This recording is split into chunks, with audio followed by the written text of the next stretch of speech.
Pourquoi je suis expert comptable ? Le podcast qui vous emmène à la rencontre des personnes derrière les chiffres. Une saison de 11 interviews de professionnels pour connaître leur récit personnel, leur parcours unique et le déclic qui leur a donné envie de faire ce métier. Je suis Florent Dufour, l'hôte de ce podcast, et je vous invite maintenant à découvrir ces parcours exceptionnels.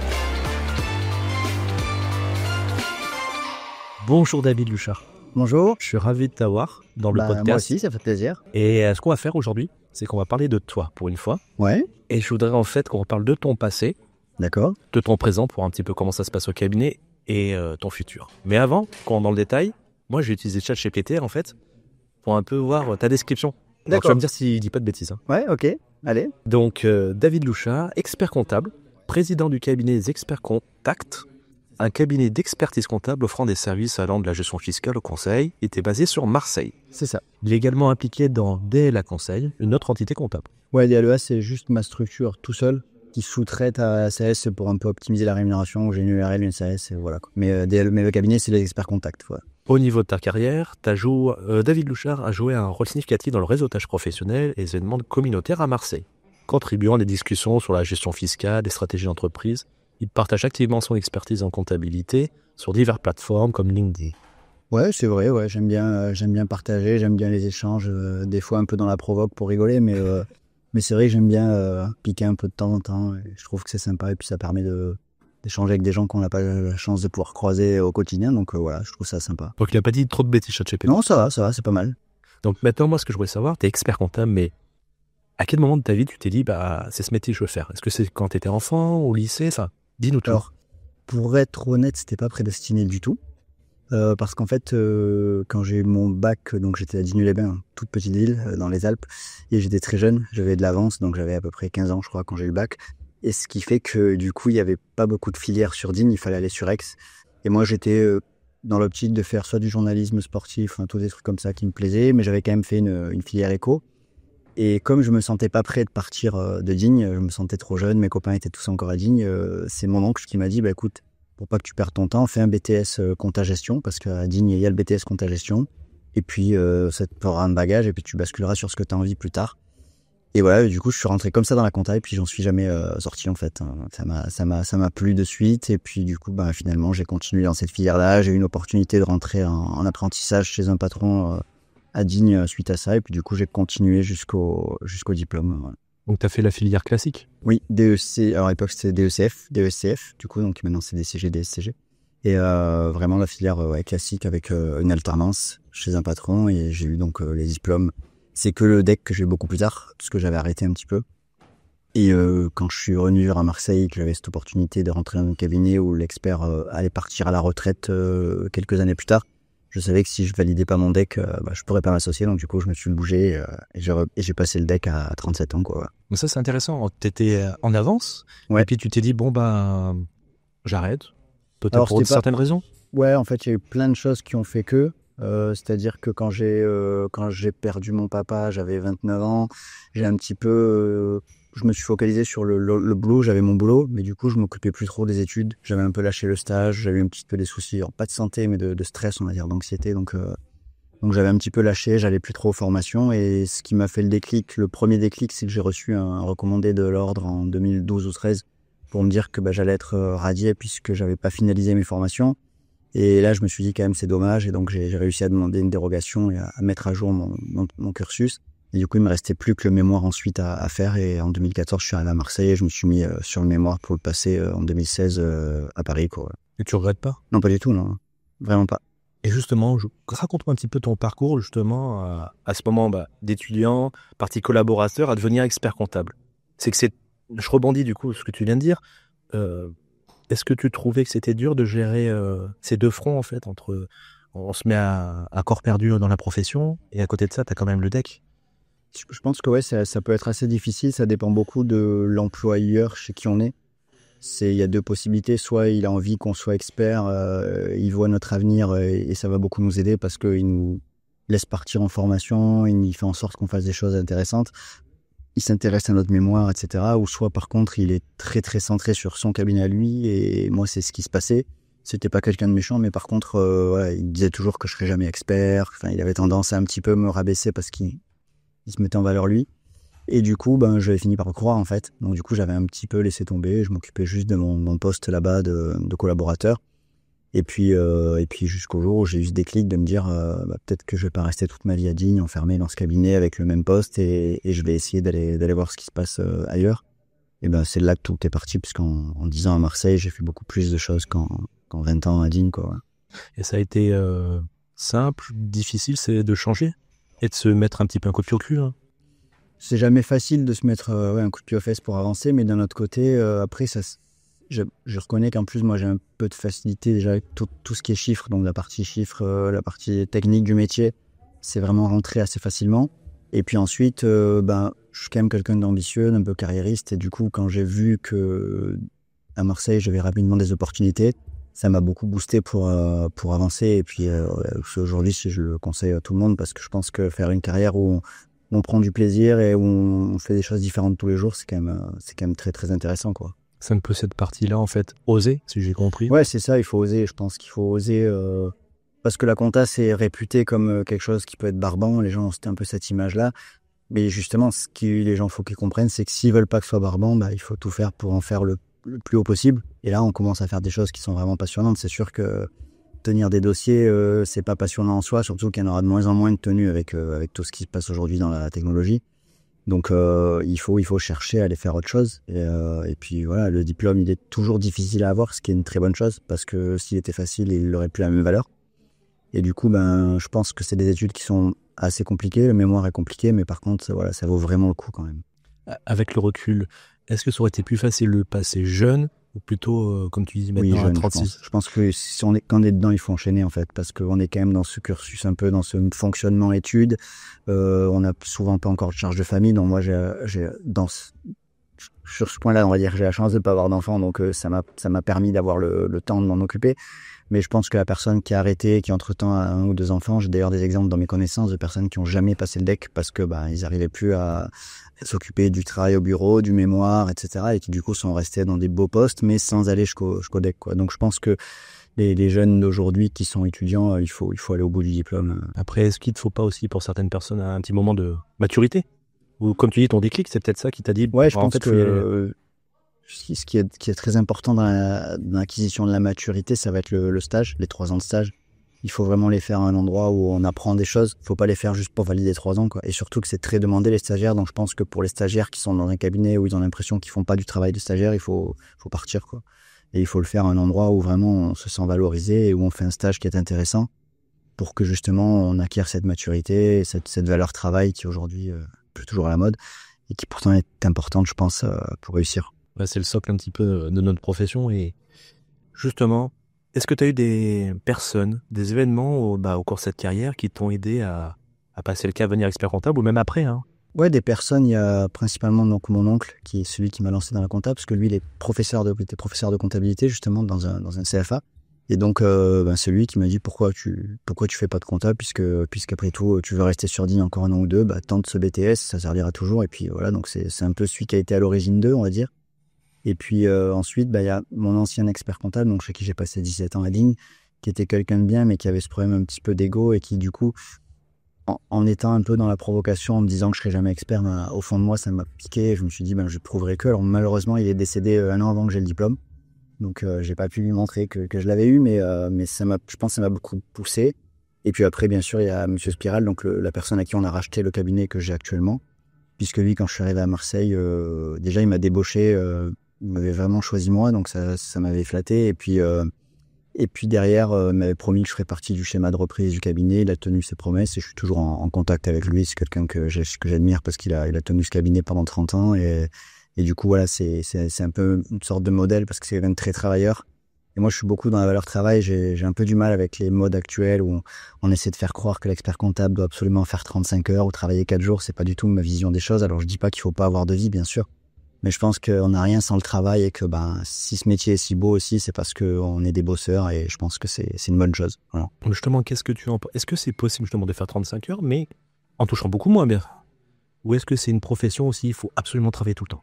Alors je pense que il y a vraiment une question de choix. On a la possibilité, quand on est expert comptable, déjà on n'est pas obligé d'avoir un cabinet. On peut très bien aller travailler dans une entreprise où là c'est sûr que les heures seront plus cadrées, ce sera peut-être moins difficile.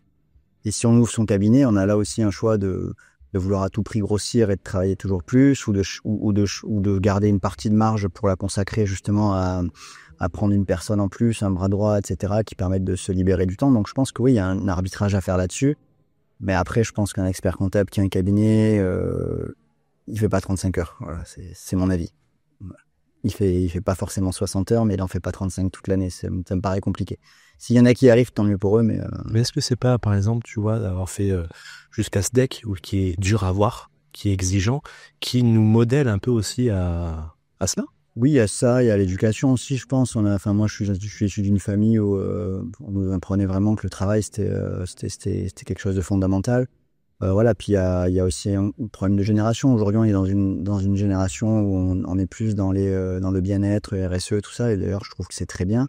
Mais du coup, parfois, c'est trop poussé à l'extrême, où on a l'impression que travailler, c'est le bagne, alors que travailler, ça peut. Enfin, moi, je sais que travailler, c'est indispensable à mon équilibre. C'est vraiment quelque chose je trouve beaucoup de satisfaction dans ce que je fais. Et du coup, je travaille pas forcément avec le boulet à la cheville, quoi. Je travaille parce que j'ai envie de travailler, quoi. Voilà, est-ce que c'est en fait, tu prends plaisir? Ah ouais, donc vraiment, c'est même pas un travail, en fait. Ouais, bien sûr. Non, mais c'est sûr. Alors, c'est sûr qu'on est des fois content quand. Ce qui est important, c'est d'avoir une frontière. C'est-à-dire que moi, je m'impose, quand j'ai coupé le PC le soir, voilà, je réponds plus à des mails à 23h. J'essaie vraiment d'être vie pro, vie perso, qui reste quand même séparée. Je pense que ça reste important pour une question d'éviter des problèmes de type burn-out, ou etc. Ouais, bien sûr. Mais c'est vrai que je prends par contre plaisir à travailler, à aider mes clients, à les voir réussir. Là, j'ai trouvé un sens. C'est pour ça aussi que je suis quelqu'un qui cible clairement les petites entreprises. Et ça, c'est pareil, il y a des gens qui trouvent que c'est pas ambitieux, il y en a qui disent c'est bien d'avoir des gros clients, des gros dossiers. Et moi, c'est pas ce qui me plaît, donc je pense que c'est un choix aussi. Ce qui est bien dans ce métier, c'est qu'on a une grosse liberté, en fait. Et voilà, on choisit ce qu'on veut faire. Moi, je sais que je suis un expert comptable qui adore accompagner des petits créateurs d'entreprises et de les voir grossir doucement. Et puis, c'est une relation qui me plaît, qui est plus de proximité. Et du coup, qui certes n'est pas forcément la partie la plus technique de la profession, mais qui par contre est très épanouissante. Et moi, c'est pour ça que j'aime cette clientèle-là, où c'est moins ingrat. Je trouve souvent qu'avec des gros clients qui, comme payent beaucoup, ils pensent que tout leur est dû, et souvent c'est moins agréable, quoi. C'est peut-être pour ça que t'as pas sentiment de travailler dur. En fait, tu prends plaisir à accompagner. Ouais, bien sûr. C'est plutôt ce mot-là, en fait. Ouais, non, c'est certain. Après, voilà, on compense aussi. Comme je travaille beaucoup, je fais beaucoup de sport à côté pour évacuer, etc. Tu fais quoi comme sport? Alors, déjà, j'ai toujours été très impliqué dans le sport, donc je suis beaucoup dans le secteur associatif au niveau du football. Ouais. Puisque je suis trésorier du district des Alpes de football, je suis arbitre officiel aussi, donc le dimanche, j'arbitre. Et je suis dirigeant dans un club aussi. Et puis, à côté de ça, j'ai un client qui a une salle de crossfit. Donc, du coup, je vais 2 fois par semaine faire une séance de crossfit, histoire de bien évacuer le stress, transformer la fatigue morale en fatigue physique, quoi, voilà.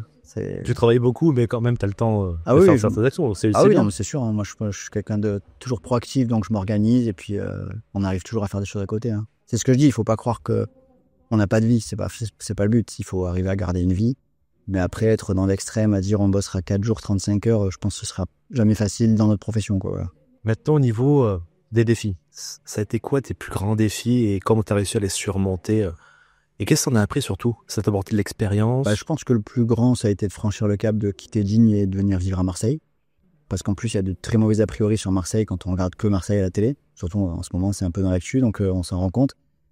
Et en plus, c'est clairement vraiment une mauvaise image qui est véhiculée, parce que quand on y vit, c'est pas du tout comme ça. Alors bien sûr, il se passe des choses dans certains quartiers difficiles, mais Marseille, c'est une ville qui est très agréable à vivre, qui est pas si mal fréquentée qu'on le croit dans la plupart des quartiers, et où on a en plus un climat qui est exceptionnel. Mais du coup, voilà, comme j'étais dans une ville qui était à campagne et qui était toute petite, autour de moi, les gens qui me connaissaient en plus, que je suis quelqu'un d'assez nerveux, un peu anxieux, ils se disaient tous, il va rester 15 jours à Marseille, il va revenir, quoi. Et finalement, mon défi, ça a été ça. Et du coup, je me suis intégré à la ville, ça m'a plu. Donc ça a été vraiment le déclencheur de tous les possibles, on va dire. Et puis après, c'était de réussir ce mémoire tout seul dans mon coin, puisque je faisais ça le soir après le boulot pour arriver à valider mon deck. En plus, j'ai fait le choix de pas prendre de coach mémoire, parce que j'avais envie. Là, je me suis dit, quand j'allais le défendre, il faut vraiment que ce soit le mien, quoi. Donc en plus, à l'époque, on n'avait pas de chat GPT, donc il fallait le rédiger. Donc du coup, voilà, ça a été, je pense, le plus gros défi. Et puis récemment, un autre défi important, c'est qu'il y a 1 an, mes 3 associés avec qui on avait racheté le cabinet ont eu un désaccord entre eux, et donc se sont séparés. Et j'en ai profité pour acheter les parts de tous les associés. Donc du coup, j'ai 100% du cabinet. Donc là, il y a 1 an et demi, je tremblais un petit peu parce que c'était un gros challenge de me retrouver seul avec mes 9 salariés, puisque maintenant on est 11 maintenant, mais ils étaient 9 il y a 1 an et demi. Et du coup, ça s'est bien passé. Alors je dirais pas que ça a été facile, ça a été une année difficile avec beaucoup de choses à réorganiser, beaucoup de choses à prendre en main que je gérais pas forcément avant. Mais ça s'est très bien passé et voilà, aujourd'hui, on a une équipe qui tourne. Je suis conscient que je travaille pour moi aussi, ce qui est quand même bien. Et du coup, voilà, je pense que mes gros défis, ça a été principalement ces 2 étapes-là. Ouais. Ça a été complexe ou simple de partir de d'où tu étais pour venir à Marseille? Est-ce qu'il a fallu un temps d'adaptation, professionnel comme personnel? Alors, l'avantage, c'est qu'on était en pleine période fiscale, ce qui fait que j'ai pas trop eu le temps de réfléchir à l'adaptation. Je suis arrivé avec, en plus, c'était dans un cabinet où il y avait un gros différent entre 2 personnes, donc il y en a un qui était parti un petit peu sur un coup de tête. Du coup, j'ai pas eu de transition, donc je suis arrivé avec une liste de dossiers à gérer en mars pour les bilans de décembre. Donc voilà, ça a été sur le tas. Et puis, ce qui est très bien, c'est que je suis rentré dans un cabinet très bienveillant avec des gens qui étaient vraiment super agréables. Et du coup, ça s'est fait tout seul. Et après, comme je suis quelqu'un d'assez sociable, je me suis rapidement fait un petit cercle ici aussi. Et du coup, non, ça s'est vraiment bien passé. Ouais. Et l'avantage, c'est que Digne, c'est à 1 heure et demie de route. Donc, j'y retourne régulièrement le week-end, voir ma famille. Et ça se passe bien, quoi. Et là, devant le soleil, tu t'es dit, ça y est, je me lance pour avoir le diplôme d'expert comptable. C'est ici que je veux faire ma carrière, en fait. Ouais, une fois que j'avais franchi le cap, je me suis dit, j'y vais, je vais au bout et je fais ça ici. Et je fais un cabinet ici et pas à Digne. Alors, là, j'avais la chance de rentrer dans un cabinet où j'allais avoir l'opportunité de m'associer. Donc, du coup, je l'ai fait. Mais c'est vrai que j'avais encore dans ma tête ce rêve de faire quelque chose un jour dans mon département. Et du coup, c'est aussi pour ça qu'en 2020, du coup, on a pris un local dans les Alpes de Haute-Provence, donc à côté de Manosque. Et là, aujourd'hui, donc j'ai une antenne à Volx, à côté de Manosque, où je vais 1 jour par semaine, ce qui me permet de recevoir tous mes clients des Alpes. Peut-être qu'un jour, j'y mettrai un salarié. Pour le moment, c'est juste un local où je vais moi 1 fois par semaine. Mais déjà, ça a été un peu une réalisation de mon petit rêve, de me dire, voilà, j'ai ma plaque là-bas dans le 04. Et puis du coup, je peux avoir beaucoup de clients de là-bas. Et d'ailleurs, sur les clients entrants aujourd'hui, il y en a 2 tiers qui sont des Alpes du 04. Hein. C'est bien, tu as fait par étapes. Ouais. Et je reviens sur cette partie où tu me disais, il y a eu un moment difficile, les associés où tu t'es séparé. Ouais. On est le lendemain de cette séparation. Comment tu te dis pour gérer en fait les responsabilités, pour gérer les équipes, pour toi tout seul aussi maintenant, t'es le chef d'entreprise tout seul. Est-ce que ça t'a pas fait un peu peur ou tu t'es dit, bon allez, de toute façon on va passer le deck, c'est qu'une étape supplémentaire, ça va aller? Ouais, moi je suis quelqu'un de challenge, donc je me dis, si on n'essaye pas, on n'y arrive pas. Et puis après, j'ai conscience que dans la vie, il y a des choses plus importantes, comme la santé, etc. Donc je me suis dit, j'ai cette opportunité, je la prends, et suivant comment ça se passe, on avisera. S'il faut refaire rapidement, trouver un associé parce que c'est compliqué, on le fera. Même si j'avais envie de bosser pour moi seul, donc je l'ai plus vu comme une opportunité en fait, avec forcément la crainte de pas réussir à tout gérer. C'est sûr que j'avais cette crainte, même au jour d'aujourd'hui, c'est encore frais, j'ai peu de recul, donc je me dis j'ai géré 1 an comme ça, j'ai quand même vu que c'était fatigant, donc il faut que j'arrive à encore organiser des choses pour mieux vivre en tant que personne, pour être plus cool, on va dire.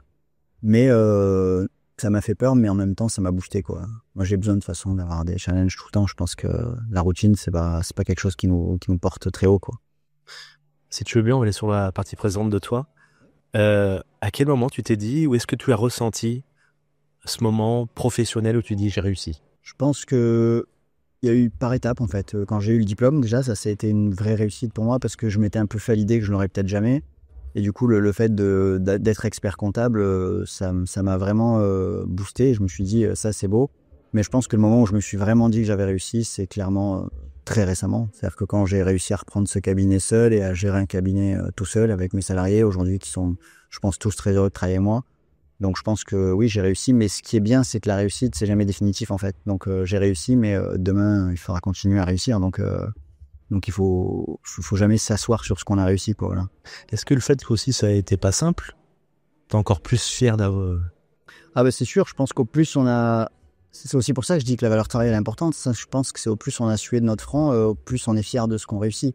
Si on réussit sans avoir rien eu à faire, oui, on a quelque chose, mais finalement on a moins de mérite. Si on réussit en ayant cravaché pour y arriver, je pense que du coup on est conscient que tout ce qu'on a fait, c'est pas pour rien et la fierté elle est que plus importante. Et ben maintenant, je voudrais que tu me donnes un petit peu les clés du succès ou de l'organisation. Comment tu fais au quotidien, en fait, pour gérer le cabinet et aussi ton déplacement un jour dans le 04? Alors, déjà, moi, ce que je n'aime pas du tout, c'est, comme je disais tout à l'heure, la routine. Donc, par exemple, la journée où je vais dans le 04, c'est pas du tout un jour fixe. Je le fais en fonction des besoins de mes clients qui me disent, tiens, j'ai besoin de te voir, etc. Et je me dis, la semaine d'avant, pour avoir un peu d'anticipation, je me dis, bah, tiens, la semaine prochaine, ce sera le mardi. Voilà, donc j'ai pas de jour fixe dans le 04. Et ensuite, au terme d'organisation, alors c'est un peu à l'ancienne en termes d'outils, puisque c'est sur Excel que je fais mon planning tous les jours. Mais voilà, j'ai un fichier où tous les jours, dès que j'ai un coup de fil ou quelque chose où il y aura une suite à donner, je note dessus. Donc dès que je suis au bureau, je note à quelque part ce que je vais devoir faire. Et comme ça, tous les soirs, avant de fermer mon PC, je check ce que j'avais à faire dans la journée, ce que j'ai pas pu faire, que je reporte au lendemain. Et je sais. Moi, j'ai besoin de savoir quand même toujours où j'en suis, parce que c'est le gros problème de ce métier, c'est que je pense que celui qui ne note pas, c'est vite source d'anxiété de plus trop savoir à qui on a répondu, pas répondu, si on a géré, pas géré. Là, moi, j'ai mon fichier et j'ai en plus mon Google Agenda sur le téléphone où je me fais des rappels quand il y a besoin. Et en général, ouais, je sais toujours ce qui est en cours, quoi. Voilà. Et tu arrives un petit peu à séparer, comme on a parlé un petit peu évoqué, la partie pro-perso. Est-ce que tu as une méthode pour pas essayer de se faire... Alors, j'ai pas forcément de méthode, mais je sais que je me revois tous les soirs quand je pars du bureau. Dans la voiture, j'ai encore 5-6 minutes où je me demande si j'ai rien oublié, etc. Et puis, il y a un moment où je me dis, voilà, top, ta journée elle est finie. Et là, je sais que je touche plus jusqu'au lendemain, quoi. Que j'arrive vraiment à me dire, là, je coupe et je reprends demain, quoi. Voilà. Après, c'est vrai que j'ai qu'un téléphone. Pro-perso, c'est le même. Donc, ça peut être parfois un peu problématique.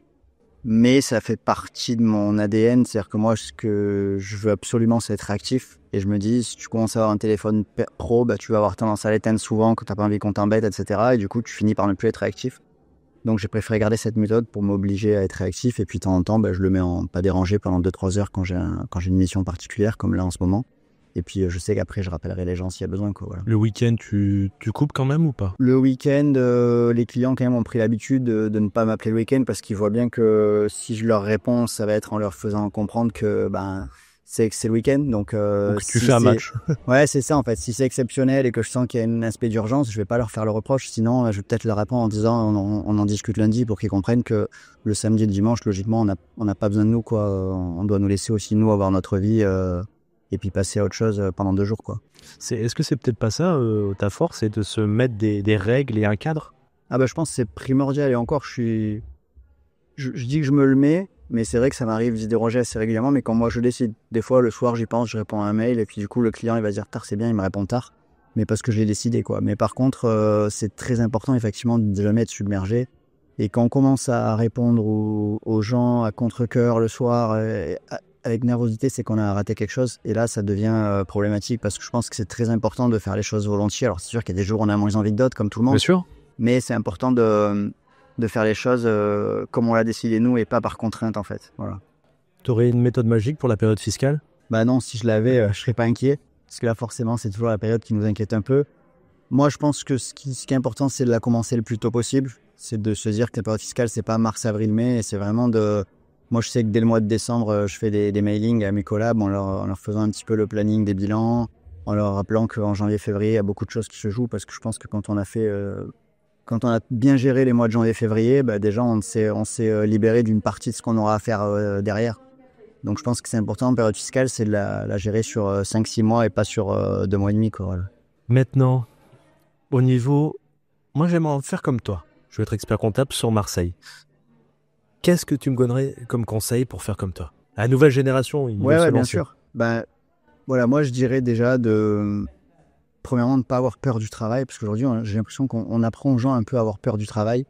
Et je pense que c'est une fausse piste. C'est-à-dire qu'il faut se dire que ce sera du taf, ce sera du boulot, mais ils ne le font pas pour rien. On a quand même aujourd'hui, moi, j'ai un confort de vie, j'ai pas de problème financier. J'ai de la liberté puisque je choisis si un jour j'ai pas envie de travailler, je m'organise pour pas travailler. Donc je veux dire, j'ai quand même plein de liberté et ça, on l'a pas sans rien. Donc je pense que pour ceux qui veulent aller au deck et qui sont jeunes aujourd'hui, sans bien sûr se rendre malade, il faut pas hésiter à travailler, quoi. Il faut pas hésiter à travailler, à beaucoup travailler pour y arriver. Et ensuite, les conseils que je pourrais leur donner, c'est de rester toujours connecté à ce qui se passe parce qu'on est dans un métier qui est en grosse évolution. et surtout de pas écouter ceux qui pensent qu'avec l'intelligence artificielle, on n'aura plus besoin de nous. Parce que moi, je pourrais faire témoigner tous mes clients au quotidien. Ce dont ils ont besoin, c'est de parler avec moi, quoi. C'est de mon avis, c'est de mes conseils. Certes, oui, je leur fais un bilan, je leur fais une TVA, et ça, on aura toujours besoin que ça existe. Et on aura peut-être moins besoin de nous pour faire cette mission-là. Mais par contre, l'accompagnement et le fait de savoir qu'est-ce que je pense de ça, etc., c'est jamais ChatGPT qui va leur dire. Et je pense que là-dessus, ceux qui sont aujourd'hui dans l'envie de faire ce métier n'ont pas de souci à se faire. Des entreprises, ils s'en créera toujours et elles auront toujours besoin d'une présence humaine. Et ceux qui s'en passent pour aller sur du online complet finissent très souvent par nous appeler après en nous disant qu'ils ont besoin de passer encore une semaine. J'ai fait un devis pour quelqu'un qui était sur une compta en ligne et qui a besoin aujourd'hui, qui est un peu grossi et qui veut des vrais conseils avec une présence humaine autour de lui, quoi. Donc voilà, faut pas qu'ils soient inquiets sur l'avenir de la profession. La profession, elle a de l'avenir. Moi, je m'inquiète pas du tout pour ça. Faut pas qu'ils aient peur de travailler. Faut pas qu'ils aient peur de se documenter, de toujours chercher à se cultiver, s'enrichir. Et puis après, faut y aller, quoi. Voilà. Après, comme tu le disais, on aura toujours besoin d'avoir un contact humain. Ça, je suis d'accord avec toi.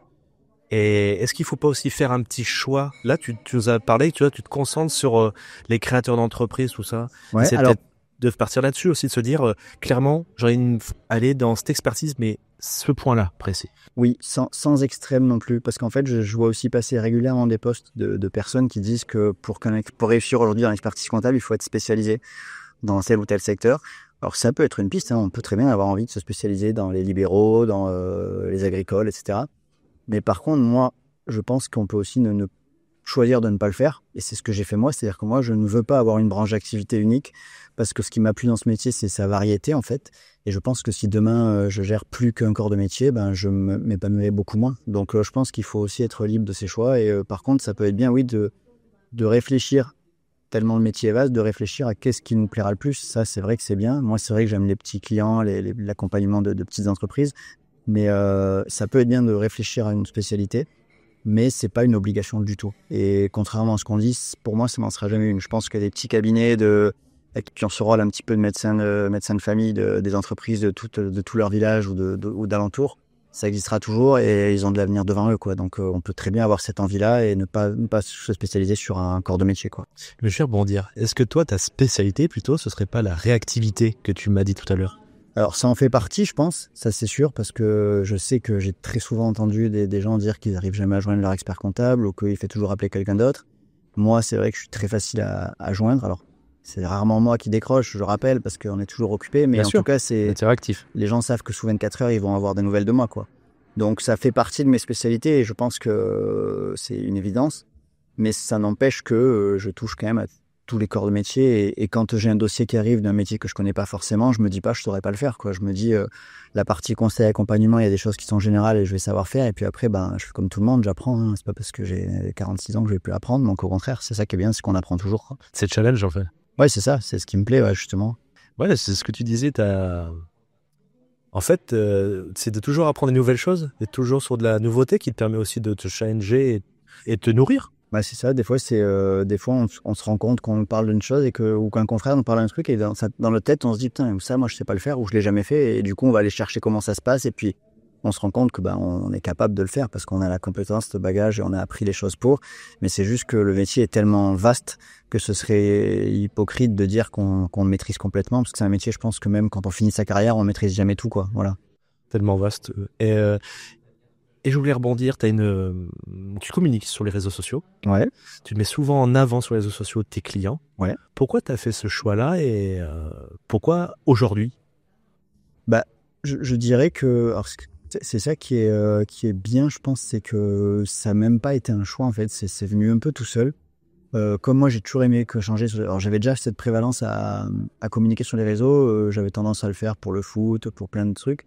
Et puis un jour, j'aurais pu dire de ces parties, mais un jour, en allant chez un client, je me suis dit, mais tiens, c'est un client qui est peut-être une période un peu plus difficile. Je me suis dit, tiens, puisque maintenant sur mon Facebook, j'ai pas mal de gens de ligne, viens, je vais te faire un coup de pub. Et puis du coup, j'ai mis une photo avec le client, et puis il a trouvé ça sympa, et puis j'ai vu que ça avait vraiment des réactions positives. J'ai même des clients qui, grâce à des photos que j'ai mis, ont rencontré des prospects. Enfin, donc du coup, je me suis dit, ce système, il me plaît. Et puis en plus, je me suis aussi dit, je vois pas ça souvent dans la profession. Et du coup, je vais continuer. Et puis après, c'est devenu... Alors bien sûr, c'est toujours... Parce qu'on me dit toujours, est-ce qu'ils sont d'accord? Je dis, bah oui, C'est toujours avec l'accord du client. Quand même, si je mets une photo avec le client, c'est qu'il est d'accord. Mais à partir du moment où le client est d'accord, ben voilà, ça fait une double publicité pour lui et pour moi, parce que ça met en avant ma façon d'être avec les clients, et ça m'a régulièrement amené des gens qui sont venus me parler en me disant moi j'aime bien cette façon de faire. Et lui, ça le met en avant pour ce qu'il fait, pour son activité, et puis ça peut permettre de faire parler de lui. Donc c'est quelque chose qui me plaît. Ouais, j'aime bien ça. Et je vois bien que c'est les posts, par exemple sur LinkedIn, c'est pas les posts qui marchent le mieux. On a plus de monde quand on fait un post un petit peu sur la profession, ou on va parler de choses plus générales. Mais moi, je veux que mon LinkedIn il me ressemble malgré tout. En temps en temps, je vais aller chercher un petit peu l'audience, et puis de temps en temps, je m'en fous un peu de l'audience et je vais faire ce que j'aime faire, c'est-à-dire partager mes clients, mes expériences, quoi. Ouais. Est-ce que c'est pas le mot bienveillance qu'on pourrait dire? Oui, ça c'est. De toute façon, je crois que s'il y a un mot à retenir dans ma vie qui est important, c'est celui-là. Ouais. Moi, je suis quelqu'un de très bienveillant, et j'aime qu'on le soit avec moi aussi. Et je suis avec mon personnel, par exemple, trop peut-être parfois, mais après c'est moi, quoi. On se refait pas. Et non, vraiment, la bienveillance, de toute façon, pour moi, c'est la base, vraiment. Justement, est-ce que tu pourrais me dire, pour toi, aujourd'hui, c'est quoi l'archétype de l'expert comptable? Tu le vois comment? Alors déjà, ce que je trouve bien, justement, c'est que pour moi, il y a pas un archétype. C'est-à-dire qu'on a la chance d'avoir une profession où on n'a pas une ligne de conduite unique. C'est-à-dire que l'expert comptable, il peut vraiment être... on peut avoir 10 experts comptables, tous très différents et tous très compétents quand même, quoi. Mais disons que si je prends l'expert comptable comme je le vois moi, je dirais que c'est une personne qui a un vrai rôle de partenaire de toutes les entreprises dont il va s'occuper, qui est le premier conseiller de l'entreprise. Je pense que c'est souvent le premier conseiller avant le banquier, avant l'assureur, avant l'avocat. Donc c'est comme ça que je vois l'expert comptable. Et puis c'est quelqu'un qui a quand même cette image du savoir, c'est-à-dire qu'en gros, on a la chance d'être vu comme des sachants. Et parfois même trop, des fois les clients nous appellent sur des choses où on leur dit mais là on n'est pas du tout dans notre domaine, quoi. Vous me parlez d'un truc, c'est pas du tout mon métier. Donc et des fois ça nous amène même à se renseigner sur des choses qu'on n'aurait jamais imaginées. Mais c'est vrai que on a cette image de sachant, et c'est aussi grâce au fait que le diplôme soit difficile à obtenir. C'est pour ça que je dis que c'est bien qu'il ait jamais été dévalorisé, parce que du coup l'expert comptable il a cette image du sachant. Et comme on y revient tout à l'heure, je pense qu'on a parlé à l'instant de la bienveillance. Pour moi, l'expert comptable doit être bienveillant, c'est-à-dire que forcément, on fait ça pour notre argent aussi, c'est-à-dire qu'on fait ça pour gagner notre vie. Mais si on veut gagner notre vie et se sentir bien derrière, il faut le faire en essayant de faire en sorte qu'on ait fait prendre aux gens les meilleures décisions possibles, et pas juste pour botter en touche et puis passer au client suivant, quoi. Donc moi, ce qui me plaît, c'est ça, c'est l'idée de... Ça m'arrive souvent de raccrocher d'un appel et de me dire j'espère que c'était le bon conseil, et j'espère que j'ai bien pensé à tout, voilà, parce qu'il y a ce côté où on doit vraiment être bienveillant et chercher à conseiller le client au mieux. Ça m'est même déjà arrivé le lendemain d'un appel de rappeler un client en disant écoute, hier on s'est dit ça, mais j'ai pensé à un truc, en fait tu devrais plutôt faire comme ça. Parce que des fois on est dans l'urgence et on va pas donner le bon conseil, et puis ça nous trotte et on revient. Donc voilà, je pense que l'expert comptable c'est quelqu'un qui doit vraiment avoir le savoir, la bienveillance et surtout une remise en question permanente, parce que les lois sur lesquelles on travaille elles changent tout le temps, et donc on doit tout le temps être capable de se remettre en question et de jamais avoir l'impression que notre savoir et notre compétence sont des acquis, quoi. Est-ce que tu penses que l'expert comptable dans 10-15 ans ce sera le même que tu viens de me décrire par contre? Je dirais oui, mais pas dans un côté... c'est pas avec une vision archaïque où on doit jamais évoluer, non, pas du tout. Bien sûr que ce sera le même avec d'autres outils, ce sera le même avec d'autres façons de travailler, parce qu'on voit bien la vitesse à laquelle les choses changent. Mais par contre, sur le fond, ce côté de devoir développer du savoir, de la bienveillance et de se remettre en question sur chacune de ces interventions, parce que ça peut changer du jour au lendemain, je pense que ça changera pas. C'est les mêmes qualités en fait. Ouais, voilà, c'est ça. Je pense que ça bougera pas, ouais. Maintenant, on va parler de ton futur. Ouais. Quels sont tes projets sur cette fin d'année? Alors sur la fin d'année, on en a parlé un petit peu tout à l'heure, c'est vraiment de trouver des leviers d'organisation de la période fiscale. Pas forcément en direction des clients, parce que je pense que ça passera, il n'y a pas de problème, mais surtout pour moi, en fait, pour arriver à me dire je la vis mieux que l'an dernier où elle a été difficile. Et donc voilà, des leviers d'organisation, optimiser un petit peu le travail avec les équipes. J'ai un petit peu pris des notes sur certains outils que j'ai rencontrés sur ce salon aussi, pour peut-être trouver des partenaires qui puissent nous aider à améliorer notre productivité aussi. Et puis ensuite, sur la fin d'année, c'est ça, c'est de fidéliser la clientèle, c'est d'essayer de renforcer un petit peu aussi notre clientèle, parce que comme on a comme j'ai racheté les parts l'année dernière, et que j'espère pouvoir prendre bientôt un bras droit, un expert stagiaire, il faut que on va dire que je développe de 7-8% la clientèle pour avoir la marge pour le faire, quoi, voilà. Maintenant, je voudrais savoir où tu seras dans 10 ans. C'est quoi tes projets dans 10 ans? Alors dans 10 ans, où je pense que je serai toujours par ici. J'avoue que je réfléchis parfois à m'acheter une petite maison pour être moins en centre-ville et toujours autour de Marseille, mais peut-être avec un peu plus de verdure pour avoir un compromis entre ce que j'ai eu dans mon enfance et ce que j'ai aujourd'hui. C'est un petit peu les deux opposés. Voilà. Mais après, au niveau professionnel, je serai toujours, je pense, j'espère, à la tête de mon cabinet. J'espère qu'il aura, alors pas forcément grossi, j'ai pas envie d'avoir 40 collaborateurs, mais on est 11 aujourd'hui. Si dans 10 ans on est une petite quinzaine avec un expert stagiaire à mes côtés, à qui je pourrais avoir peut-être la chance un jour de transmettre le cabinet, ce sera parfait, quoi. Voilà. Écoute, c'est une super interview, mais avant de te laisser, j'aimerais qu'on fasse un petit jeu qui s'appelle Confession intime. Ouais. Je te propose en fait divers questions et tu me réponds par plus ou moins. D'accord. C'est parti. Est-ce que tu travailles plus ou moins 50 heures par semaine? Plus. Au niveau de tes amis, est-ce que tu as plus ou moins de 10 amis proches? Je dirais plus. Au niveau du sommeil, est-ce que tu dors plus ou moins de 8 heures par nuit? Ouais. Au niveau des congés annuels, est-ce que tu prends plus ou moins de 5 semaines de vacances par an? J'en prends 5. Parfait. Et maintenant, au niveau de ta retraite, est-ce que tu l'envisages à plus ou moins de 65 ans? Plus. Tu veux pas arrêter? Ça fait peur d'arrêter. Et donc, du coup, je me dis que je ferai quelque chose le plus progressif possible. Pas radical. On l'a fait avec un salarié à nous qui a pris sa retraite il y a 2 ans. On savait qu'il avait perdu son épouse pas longtemps avant, qu'il risquait de se retrouver très seul. J'ai eu cette idée de lui proposer un temps partiel. Donc, du coup, aujourd'hui, il fait 15 heures par semaine avec nous. Et je pense que c'est le plus heureux parce que quand il a un coup de blues, on le voit, il se connecte, il travaille un peu. Et puis, donc, je pense que moi, j'aurais besoin aussi de faire ça progressivement, quoi, voilà. Merci à toi, David. Avec plaisir. C'était un plaisir. On se retrouve au prochain épisode pour découvrir ensemble une nouvelle aventure, un autre expert comptable qui nous ouvrira les portes de son univers. Alors, assurez-vous de vous abonner pour ne rien rater, et il ne me reste plus qu'à vous dire à bientôt pour plus d'inspiration et de récits captivants sur le podcast Pourquoi je suis expert comptable.